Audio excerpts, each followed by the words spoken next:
Hello po mga ka-G. So nahapnan gid ko diri karon sa may Nagaraw Island og naa ako karon diri hapon na.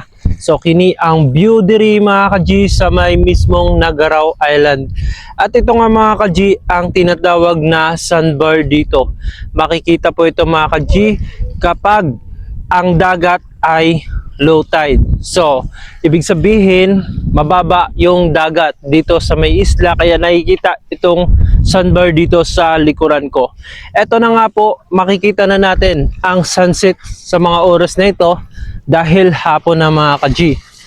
At ngayon ay wala nang halos na naliligo dito dahil umuwi na yung mga naliligo dito. So, ito na lamang ang natira dito, ang aking mga kasama na naliligo dito sa mismong Nagaraw Island.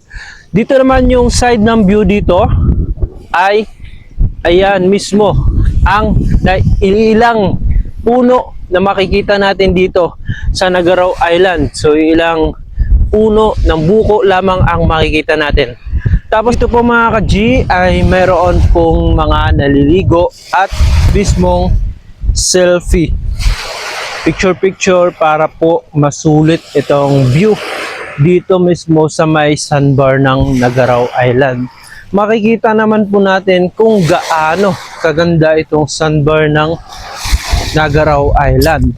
Pagkatapos po ay mayroon na pong naliligo po roon dahil hindi po ito masyadong malalim doon dahil nakapatong lamang sila doon sa may mismong sandbar na iyon.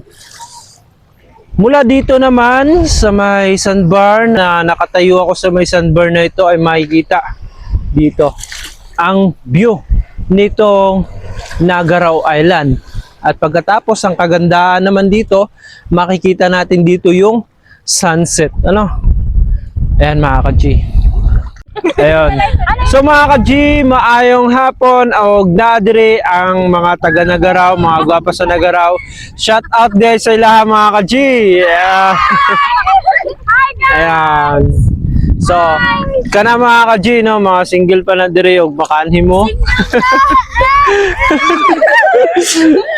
Og makanhi mo sa ilaha mga ka-G na makakitagin mo na sa ilaha mga ka-G. So, ayun lamang po. Maraming salamat po mga ka-G. So, uwi na po kami mga ka-G. Thank you so much.